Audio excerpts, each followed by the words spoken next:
everyone, it's Karen, and I am here, maybe a little bit late for some people's liking, but I am here to do my top 12 of 2024. And I had a lot of 5 stars this year, this past year, and I didn't know which ones to choose.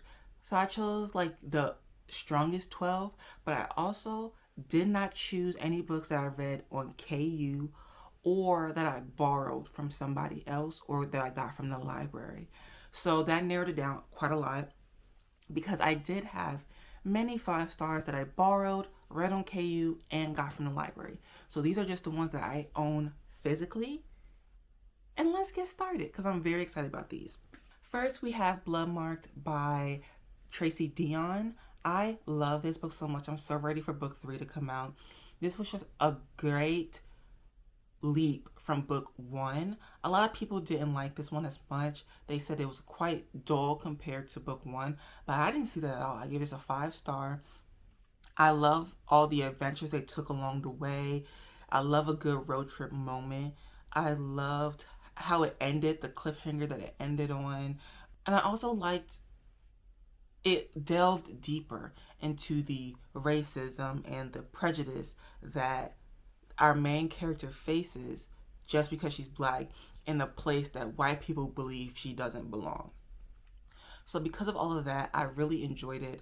I really enjoyed seeing how some relationships were broken, some relationships were formed, and the extent that her powers have grown. I really, really enjoyed that. So, yeah.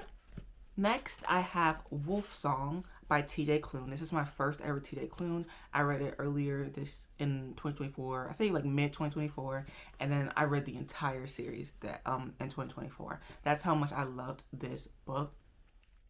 A lot of people didn't like book 1 because of the age gap, but the age gap doesn't come into play.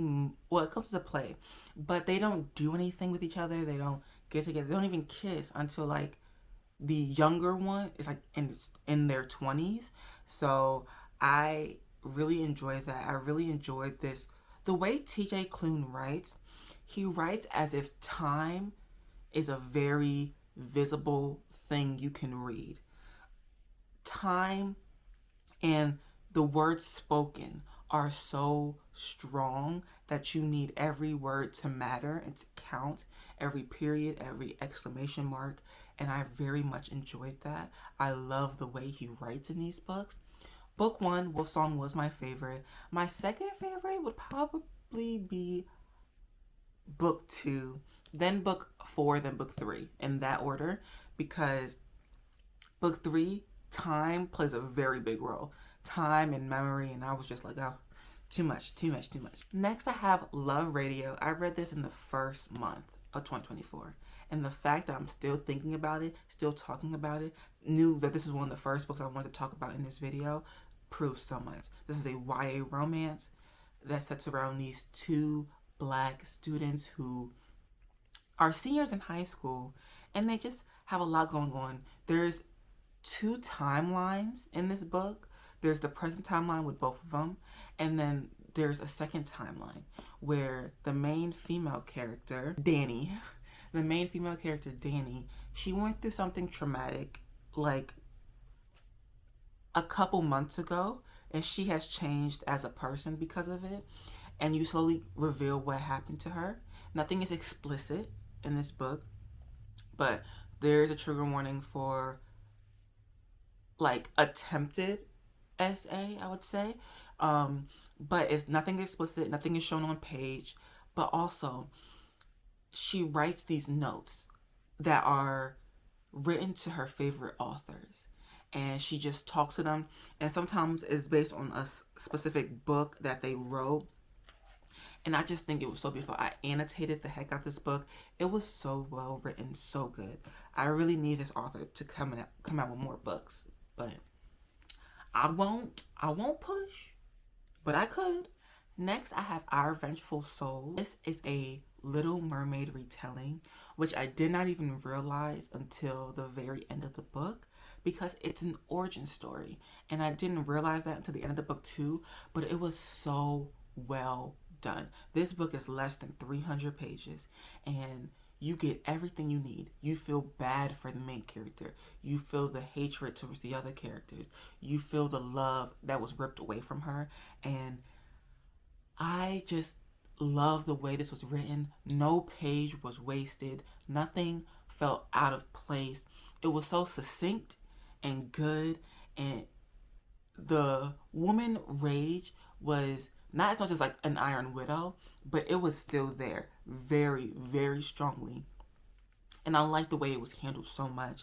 I think this is a great book for people who love like Disney and fairy tale retellings. But I've never heard anybody talk about this book. And I need more people to, because this was really, really good. Next, I have The Nature of Witches. I loved this book. I read this at the right moment, at the right time. I feel like the best time to read this book is fall/winter, where you want that cozy read. But this book has all 4 seasons in it, and you can feel the seasons changing. And the magic that they have, the witches have, is tied to the season that they were born in. You have extra power. You have more power when you are in your season. This book is based around Clara, who's an Everwitch, which means she has all 4 seasons powers, and they haven't had one in quite a while. They need her help so that the world can mend in a way, and witches don't get depleted of their magic, because the world is so full of toxins now and the earth is dying basically. There's not enough witches to keep that off anymore. There's not enough nature witches for that. So they need her help, but she is not really good at her powers in the beginning of the book because she accidentally killed one of her best friends because she didn't have a great hold on her power. So she decided from that to like never really try and not use her power. There's a beautiful romance in this book. It's like your emotions, your love for people, they all change as the season changes. And that's such a beautiful, beautiful thing. And I really, really enjoyed this book. I loved it. Next, we have Words of Radiance. This is book 2 in the Storm My Archive series by Sanderson. I don't think I have to say too much, but I also really can't say too much because this is, again, book 2. But I loved this book. This book was amazing. This book was great.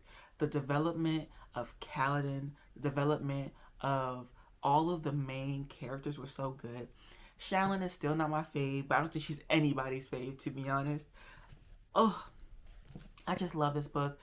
I know at the end of 2024, book 5 came out, so I have so many books to catch up on, and I'm very excited that I have so many books to catch up on, and I can just read them for a while, because I know a book 6 is not coming out for at least 2 years. It has to be. So I have so many books to read to catch up on, but the way this book ended was so good because you had a character who was very caring, very not a goody two shoes, but he doesn't do much wrong. Do something that is considered a horrible crime, but I want to see how he gets out of it. I want to see how he evolves from it. I also want to see how Kaladin and Spren evolve, now knowing that, like, Spren doesn't like when people kill. It's like, we learned what the shard blades are. We learned so much in this book. And I'm very excited. And there was a hint of a romance. A hint. Like, Shallon has 2 people who I think she could do something with. But one of them had more oomph to it. I'll let you decide which one that was. Next, we have Written in Red by Anne Bishop. Now, I'm holding up book 1 because I only own book 1 and 2. But I'm gonna put this whole series on here. It's a 5-book series, and they were top tier books. I think now looking back, book 1 is my favorite because it's the introduction. It has the least amount of like stuff going on, but this series is so good. I read this series because I had started a different series that's going to be on this list next. And I was like, I want more books like that. And this book follows the others. That's what the series is called, The Others. But there's werewolf shifters, bear shifters, panther shifters, crow shifters, everything. Owls. There's Singeronati, which are vampires. There's everything in this book. And basically, the world had only shifters and Sanguinati and monsters on it to begin with. Then humans came along and decided they wanted everything. But the thing is, these people, these others, are not a civilized thing, but neither are most humans. And that's the thing about this. They decided to pillage and kill to get land, and not realizing that the others are bigger and badder. So then you start book one off with a division. Like, the humans only have a certain amount of land that they rent from the others, because some are humanoid than others.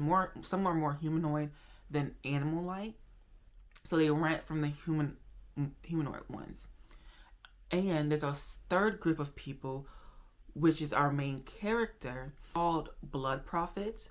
If you cut their skin and ask them a question, they can give you the answers to said questions.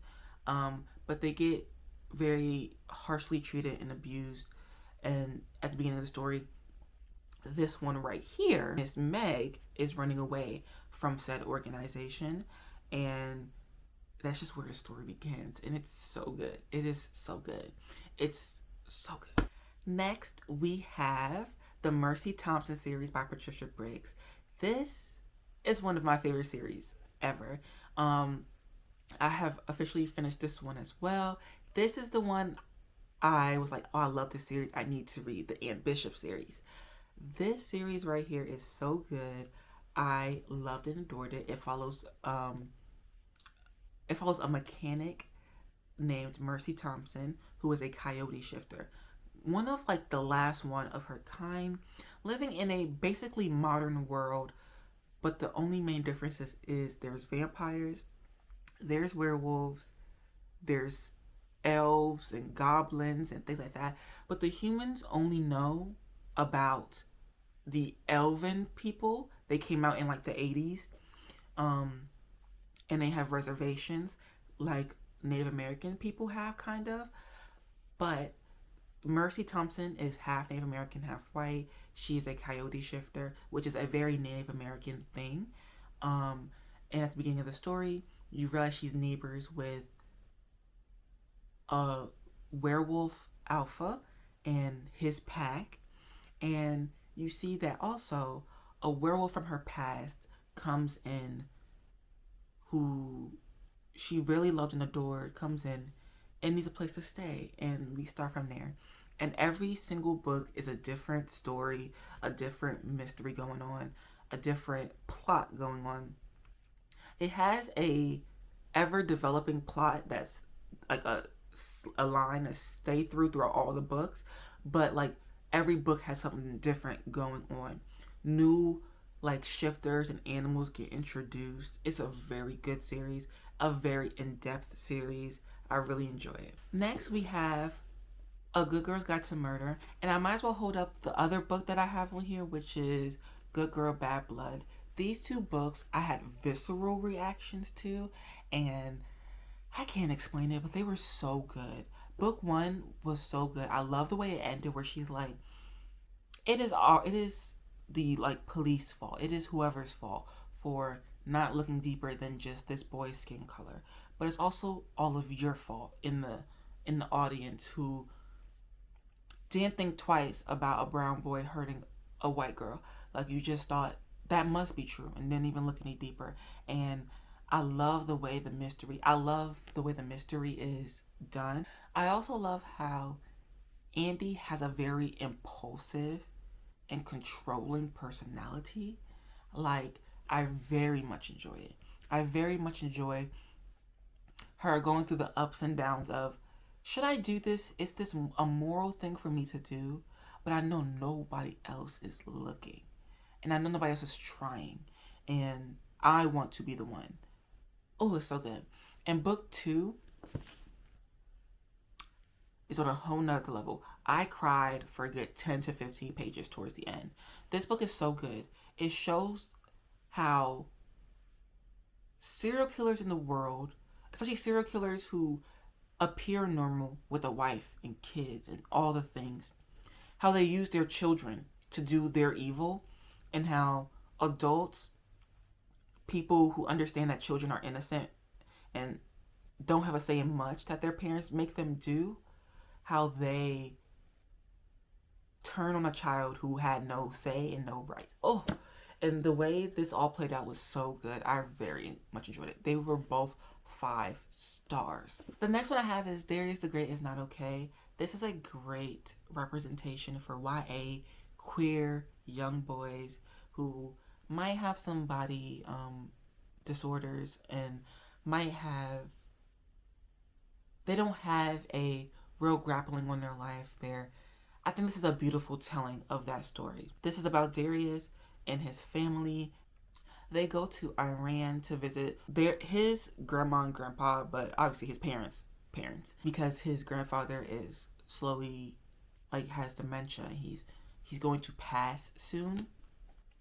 And this just explores him being a queer boy, one in a country that doesn't really like that type of stuff, but also because of his insecurities, he can mirror that.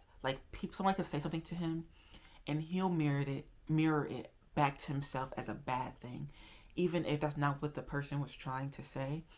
He has a very interesting dynamic with his parents and his grandparents, and I think that at the beginning and towards the middle, I really disliked his parents. I really was like, they are not emotionally mature enough to have children.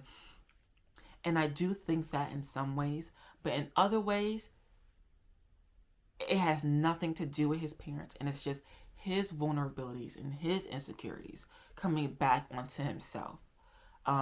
I do think that his parents needed to talk to him some more, and they do towards the middle / end. The friendship, the male friendship he has with a kid he meets in Iran is so heartwarming and beautiful. The entire story, you see glimpses of a Persian family that you don't see in media much, and you don't see talked about much, and I loved it. I loved it. The last book I have on this list is The Alienist by Caleb Carr. Now this book is annotated to hell and back. This was a thriller mystery book that came out in, I believe, 97, and it is so poignant, so accurate to today's political and social world that it was mind-boggling to me. And talking about how children who don't have any autonomy over themselves can get pushed under the rug if they are a person of color, or if they are a gender or LGBTQ identifying thing that adults don't care about and don't see as good, then their lives are not seen as good. The way this story is told is so beautiful and heartwarming. Heartwarming is a stretch, but it's so realistic, and every 2 pages I was grimacing because it was so realistic to the world we live in now. And there is some gruesome parts in this. There's a little bit of body horror, so remember that just in case. There is also a TV show that I'm very excited to read, but I annotated this book to hell and back, and there is just so many things highlighted, so many things underlined. There's sticky notes all throughout this book. This was such a good book. It was graphic at some scenes, so remember that. But also, this is called The Alienist because psychologists weren't looked at as real a real job, a real thing yet. They were called alienists because they believed things that were so far-fetched, like mental health, that they weren't believed. But they call them the alienists because they cannot find this serial killer of young boys who work in like prostitution, and there's so many of them dying gruesome deaths, and they can't figure out why this man is doing this, who this man is. So they call in like a psychologist. They basically call in like Reed from Criminal Minds, who can think, like profilers who can think and be like, he has to be someone who has a disability. He has to be someone who is looked down on in society. Like, oh, it's so good. It is so good. If you're into Criminal Minds, I would suggest you read this. If you're into Karen Slaughter, I would suggest you read this. If you're into like that psychological profiling type thing, I would suggest you read this. It was so good. Okay, everyone, that was my top 12 of 2024. How many of these have you read? How many of these have you added to your Goodreads TBR because of me? I would hope quite a bit. And I love these books. There are so many more books I could have mentioned in this video, but I didn't want this to be too long. But yeah, that's all of them. And I'll see you guys again in another video. Bye.